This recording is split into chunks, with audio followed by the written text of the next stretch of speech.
ہماری عوام کو اگر پوچھ لیا جائے کہ یہ عقیدہ کیا ہے تو بسا اوقات بتانا مشکل ہو جاتا ہے۔ اپنے بچوں کو، جوانوں کو، بزرگوں کو، مردوں عورتوں کو یہ بات سکھا دے کہ عقیدہ ختم نبوت یہ ایک دو چیزوں کا نام نہیں ہے۔ میں انگلی پہ گن کے آپ کو بتا دیتا ہوں تمہید میں، تاکہ آپ کو پہلے یہ پتا ہو کہ عقیدہ ختم نبوت ہے کیا، اور اس کے ساتھ مرزائیت نے، قادیانیت نے کیا کیا ہے۔ نبوت اللہ کا چناؤ ہوتا ہے، رب چنتے ہیں، استفاء ہوتا ہے، انتخاب ہوتا ہے، سلیکشن ہوتی ہے۔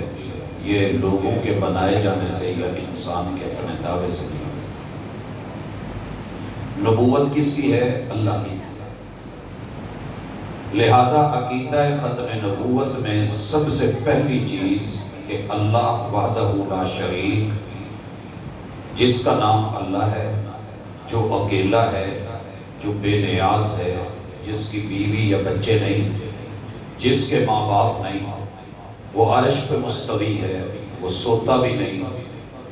وہ اونگ بھی نہیں لیتا، وہ کھاتا بھی نہیں، وہ پیتا بھی نہیں۔ جب تک آپ اس بنیادی عقیدے کو، عقیدہ توحید کو نہیں سمجھیں گے، آگے جا کے مار کھا جائیں گے۔ اور سب سے پہلے ڈنڈی لگی بھی اسی میں۔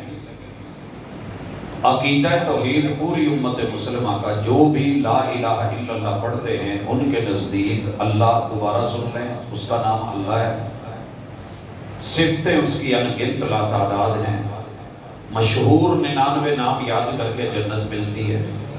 وہ قل هو اللہ احد ہے، وہ الہکم الہ واحد ہے،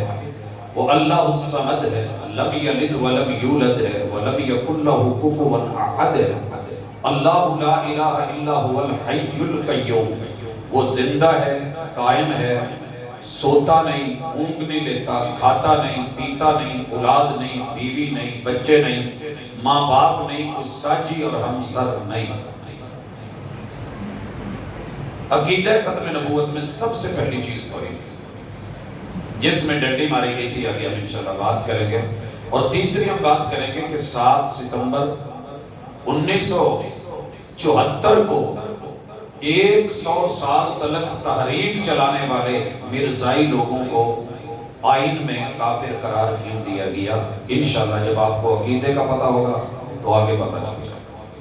دوسری چیز عقیدے میں، اللہ رب العزت مخلوق اور خالق کے درمیان رابطہ وحی کے ساتھ رکھتے ہیں۔ لفظ وحی عقیدہ ختم نبوت میں دوسرا اہم رکن ہے۔ یہ وحی اللہ تعالیٰ نے کہ ان گنت فرشتے ہیں، ہر فرشتہ صاحب احترام ہے، لیکن ان کے سردار سید الملائکہ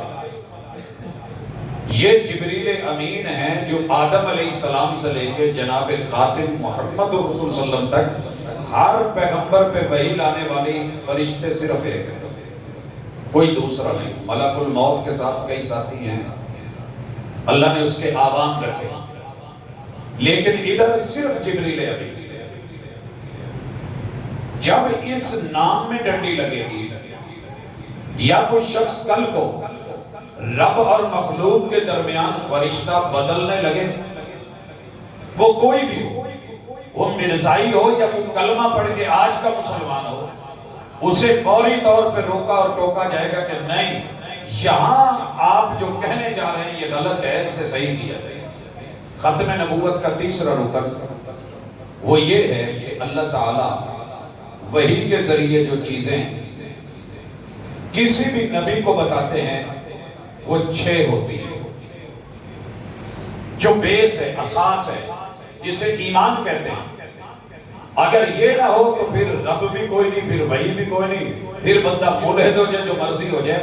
اس میں سب سے پہلی چیز کہ آپ کو عقیدہ توحید آنا چاہیے، جو میں نے پہلے کہا ہے، اللہ فرشتے کے ذریعے بتاتے ہیں کہ میں اللہ ہوں، میں اکیلا ہوں، میری بیوی بچے نہیں ہیں، ماں باپ نہیں ہیں، میں کھاتا پیتا نہیں ہوں، میں سوتا نہیں ہوں، میں اونگ نہیں لیتا، میرے ساتھ کوئی بشری لوازمات نہیں ہے، میں اکیلا ہوں، تنہا ہوں، اور ان کو یہ بتاؤ فرشتے سارے مقدس ہیں، اور جبریل کی ڈیوٹی ہے امین کی کہ وہ وہی لے کے آئے۔ اور تیسری چیز عقیدہ نبوت میں بڑی عام ہے کہ آسمان سے باقاعدہ کتابیں اتاری جاتی ہیں، جو نصاب ہوتا ہے اس نصاب کو اگر کوئی بندہ بدلے تو وہ ظالم ہے، وہ اچھا نہیں ہے، وہ ٹھیک نہیں کر رہا۔ آپ کسی بچے کو لے کے اس سال جو میٹرک کا نصاب ہے نیو جو، اسے چھوڑ کے وہ اپنی مرضی سے کوئی اور بنا کے بچے کو پڑھاتا رہے، آپ اس کو پیسے بھی دیں، وہ ٹیوشن فیس بھی لے، وہ ٹیوٹر بھی ہو، اکیڈمی بھی نامی گرامی ہو، سال لگانے کے بعد بچہ جب پیپر دینے جائے اور پیپر کے اندر کچھ اور ہو، پڑھا اس نے کچھ اور ہو، پڑھایا کچھ اور گیا ہو، بتایا کچھ اور گیا ہو، یہ بچے کے مستقبل اور فیوچر کے ساتھ کھیلا نہیں کیا۔ اللہ نے جو نصاب مقرر کیا ہر دور میں ہر نبی پر اتارا ہے، اور اسے کہتے ہیں وَكُتُبِهِ، اللہ کی کتابوں پر ایمان لانا۔ ہر کلمہ پڑھنے والا اللہ کی ساری کتابوں پر ایمان لاتا ہے، وہ الہامی ہے، وہ آسمانی ہے، وہ زبور ہے، وہ تورات ہے، وہ انجیل ہے، وہ قرآن ہے، پہلی ساری